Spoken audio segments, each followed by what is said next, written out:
बहुत समय पहले की बात है। गंगानगर गांव में लल्लू नाम का एक आदमी रहता था। वो अपनी पत्नी जमुना और बच्चों के साथ रहता था। उसके 2 बच्चे थे, लेकिन कुछ समय से उसका काम बंद पड़ा था। इसलिए वो बहुत ही परेशान रहता था कि उसकी पत्नी और बच्चों का क्या होगा। इसलिए उसने सोचा कि क्यों ना जाकर दूसरे गांव में काम करके पैसा कमाया जाए। जमुना, मैं सोच रहा था क्यों ना जाकर दूसरे गांव में काम करा जाए। यहाँ तो हमारा काम धाम सब बंद हो गया है, बच्चे भी बड़े हो रहे हैं। बात तो तुम्हारी सही है, पर काम करने जाओगे कहाँ? अरे यहीं पास ही के गांव में, वहाँ कोई ना कोई काम तो मिल ही जाएगा। मैं कल ही काम की तलाश में दूसरे गांव निकल जाऊंगा। और अगले ही दिन लल्लू जल्दी ही उठ जाता है। मैंने तुम्हारे लिए रास्ते में खाने के लिए रोटी रख दी है, जब भूख लगे तो खा लेना। ठीक है, अब मैं चलता हूँ। ये कहकर लल्लू दूसरे गांव में काम ढूंढने के लिए निकल जाता है। वो चलते चलते दूर एक जंगल में पहुंच जाता है। क्यों ना मैं इसी कुएं पर बैठकर खाना खा लूं। और वो उसी कुएं पर खाना खाने के लिए बैठ जाता है और अपनी रोटी की पोटली खोलकर देखता है। 1 खाऊं, 2 खाऊं, 3 खाऊं या चारों ही खा जाऊं। ये कहकर लल्लू खाना खाने लगता है। तभी जिस कुएं पर बैठकर लल्लू खाना खा रहा होता है, उसी कुएं के अंदर 4 चुड़ैल रह रही होती हैं। लगता है ये आदमी तो हमसे भी ज्यादा बड़ा ताकतवर भूत लगता है। ये तो हमें ही खाने की बात कर रहा है। ये हमें जिंदा ही खा जाएगा। क्यों न चलकर इसके पास विनती करते हैं कि हमें ना खाए। तभी पहली चुड़ैल निकलकर लल्लू के पास आती है और लल्लू से कहती है, हमें मत खाइए, हमें मत खाइए। आप जो कहोगे हम आपको सब देंगे, पर आप हमें मत खाइए। लल्लू चुड़ैल को देखकर डर जाता है। क्यों ना खाऊं? मुझे बहुत भूख लगी है, तो खाऊंगा ही। देखिए, आप हमें मत खाइए, हम आपको बहुत सारे पैसे देंगे। और ये कहकर चुड़ैल अपनी जादुई शक्ति से बहुत सारे पैसे देती है और कुएं में वापस चली जाती है। शाम भी बहुत हो चुकी थी। लल्लू भी अपने घर की ओर चला जाता है। ये लो पैसे। इतने सारे पैसे देखकर जमुना चौंक जाती है। पैसे? इतने सारे पैसे ये कहाँ से लाए? लगता है तुम्हें दूसरे गांव में काम मिल गया। ओहो, अरे थोड़ा सांस तो ले लो, अभी बताता हूँ। मुझे काम तो नहीं मिला, पर क्या? और फिर लल्लू कुएं वाली चुड़ैल के बारे में जमुना को सारी बात बताता है। लगता है उन चुड़ैलों के पास बहुत सारा धन है। पता नहीं, उन्होंने मुझे पैसे दिए और मैं लेकर आ गया। आप ना एक काम करना, कल फिर आप काम ढूंढने दूसरे गांव जाना और उसी कुएं पर बैठकर खाना खाना जैसे कल खाया था, और फिर वो चुड़ैल आपको बहुत सारा धन देंगी।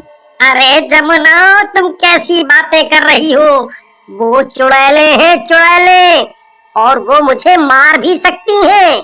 तुमने देखा ना, वो चुड़ैलें तुमसे डरती हैं, तभी तो तुम्हारे पास विनती करने आई थी कि आप उन्हें छोड़ दे। ना ना ना ना ना ना ना, मैं अब वहाँ नहीं जाऊंगा। इतना लालच ठीक नहीं है। उन्होंने जो हमें इतने पैसे दिए वो क्या कम है? इन पैसों से मैं कोई काम खोल लूंगा। देखो जी, मुझे नहीं पता, आप वहाँ दोबारा जाना और फिर वो चुड़ैलें आपको डर के मारे और भी ज्यादा धन देंगी। तुम ना लालच में अंधी हो गई हो, ये ठीक नहीं है। अगर आप दोबारा चुड़ैलों के पास नहीं गए तो मैं बच्चों के साथ अपनी जान दे दूंगी। हाँ। लल्लू जमुना की बात सुनकर कुएं पर जाने के लिए तैयार हो जाता है। और अगले दिन मैं काम की तलाश में दूसरे गांव जा रहा हूँ। तुम अपना और बच्चों का ख्याल रखना। जी ठीक है, मैंने तुम्हारे लिए रास्ते में खाने के लिए रोटियां रख दी हैं। रोटियां लेकर लल्लू काम की तलाश में निकल जाता है और वो जंगल के रास्ते उसी कुएं पर पहुंच जाता है। और वो कुएं पर बैठकर खाना खाने लगता है और कहता है, 1 खाऊं, 2 खाऊं, 3 खाऊं या चारों ही खाऊं। तभी कुएं में रह रही दूसरी चुड़ैल निकल कर आती है और वो लल्लू से कहती है, हमें मत खाइए, हमें छोड़ दो। अगर आप हमें नहीं खाएंगे तो आप जो मांगोगे हम आपको देंगे।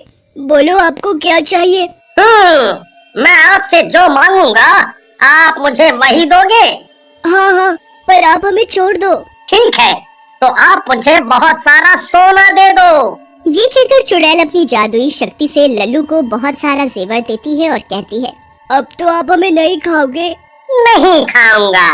ये कहकर चुड़ैल कुएं के अंदर चली जाती है और लल्लू भी अपने घर की ओर चला जाता है और घर पहुंचकर जमुना, ओ जमुना, अरे जल्दी आओ जल्दी। जमुना लल्लू की आवाज सुनकर कमरे से निकल कर आती है और लल्लू जमुना के हाथ में चुड़ैल के दिए हुए सोने और जेवरात देता है।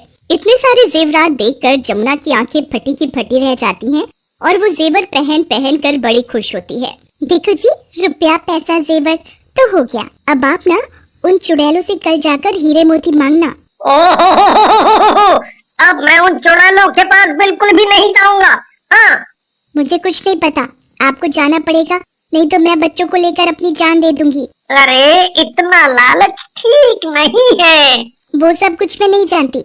अगर तुम्हें मेरी और बच्चों की जान प्यारी है तो तुम्हें चुड़ैलों के पास जाना पड़ेगा। जमुना का लालच दिन पर दिन बढ़ता ही जा रहा था, पर लल्लू जमुना की धमकी के आगे बेबस और लाचार था। इसलिए लल्लू जमुना की बात सुनकर बच्चों की खातिर चुड़ैलों के पास जाने को तैयार हो जाता है। और अगले दिन मैं काम के लिए दूसरे गांव जा रहा हूँ। सुनो जी, मैंने आपके लिए रास्ते में खाने के लिए रोटियां रख दी हैं। जब आपको भूख लगे तो आप खा लेना। और ये कहकर लल्लू दूसरे गांव काम पर निकल जाता है और वो जंगल के रास्ते उसी कुएं पर पहुंचता है जिस कुएं के अंदर चुड़ैलें रहती थी और वो कुएं पर बैठकर खाना खाने लगता है। तभी कुएं से चुड़ैल निकल कर आती है और वो लल्लू से कहती है, हमें मत खाओ, हमें मत खाओ, हमें छोड़ दो, बोलो आपको क्या चाहिए। मैं जो बोलूँगा वो आप मुझे सच में दोगी? हाँ, जो बोलोगे वो ही दूंगी। ठीक है, मुझे हीरे मोती चाहिए। ठीक है। चुड़ैल लल्लू को हीरे मोती दे देती है और फिर वो कुएं के अंदर चली जाती है। लल्लू भी हीरे मोती लेकर अपने घर की ओर चला जाता है और घर पहुंचकर वो हीरे मोती अपनी पत्नी को दे देता है। अब तो हम माला माल हो गए, अब हमें किसी भी चीज की कोई भी कमी नहीं रहेगी। पर जमुना का मन इतने पर भी नहीं भरता और फिर वो लल्लू से कहती है, सुनो जी, आप कल फिर उस कुएं पर जाना और ऐसी चीज मांगना जो कभी खत्म ही ना हो। मैं अब उन चुड़ैलों के पास कभी नहीं जाऊंगा, चाहे तुम कितना भी बोलो। नहीं जाना, तुम मत जाओ, फिर मैं बच्चों के साथ नदी में कूदकर अपनी जान दे दूंगी, फिर रहना तुम अकेले। लल्लू जमुना की बात सुनकर मजबूर होकर वहाँ कुएं में रह रही चुड़ैल के पास जाने को तैयार हो जाता है।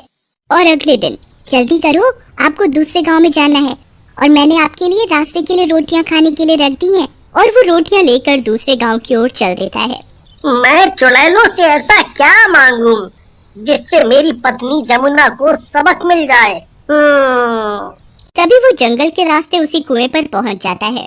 एक खाऊं, दो खाऊं, तीन खाऊं या चारों ही खा जाऊं? हमने तुम्हें सब कुछ दिया, तब भी तुम हम चुड़ैलों को खाने की बात कर रहे हो। मुझे माफ कर दो, ये सब मैं नहीं, मेरी पत्नी जमुना मांग रही है। मैं खुद उसके इस लालच की वजह से बेहद शर्मिंदा हूँ, इसमें मेरी कोई गलती नहीं है। चारों चुड़ैलें अपनी जादुई शक्ति से सब पता लगा लेती हैं कि ये सब लल्लू की पत्नी जमुना का करा धरा है। तुम्हें कुछ कहने की जरूरत नहीं, हमें सब पता है कि ये सब तुम्हारी पत्नी लालच में कर रही है। अब तुम ये बताओ, तुम्हारी पत्नी ने अब क्या मांगा है? उसने कहा है कि तुम उन चुड़ैलों से ऐसी चीज मांगना जो कभी खत्म ही ना हो और बढ़ती जाए। ये एक जादुई डंडा और रस्सी है, तुम ये डंडा और रस्सी घर ले जाकर अपनी पत्नी जमुना को देना और उससे कहना, तुम इस रस्सी और डंडे से जितना मांगोगी वो तुम्हें इतना देंगे जो खत्म ही नहीं होगा और बढ़ता जाएगा। लल्लू चुड़ैलों से डंडा और रस्सी लेकर हंसी खुशी अपने घर की ओर चल देता है और घर पहुंचकर वो रस्सी और डंडा जमुना को देता है और चुड़ैल की कही बात जमुना को कहता है, ऐ जादुई रस्सी और डंडे, मुझे इतना दे जो कभी खत्म ही ना हो। फिर क्या था, रस्सी जमुना को बांध देती है और डंडा उसे मारने लगता है।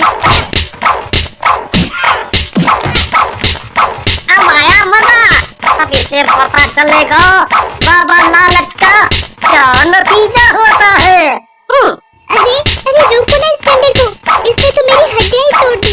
तुम्ही ने तो मांगा था कि मुझे ऐसी चीज चाहिए जो कभी खत्म ही ना हो, तो अब तुम्हें ज्यादा क्या, बहुत ज्यादा मिल रही है, लो। तभी जमुना को अपनी गलती का एहसास हो जाता है और वो लल्लू और डंडे से माफी मांगती है। मुझे माफ कर दो, अब मैं कभी लालच नहीं करूंगी। आई, मुझे मत मारो, मुझे छोड़ दो मुझे। ये सुनते ही डंडा रुक जाता है और रस्सी उसे खोल देती है। इस तरह लालची जमुना को सबक मिल जाता है और वो सुधर जाती है।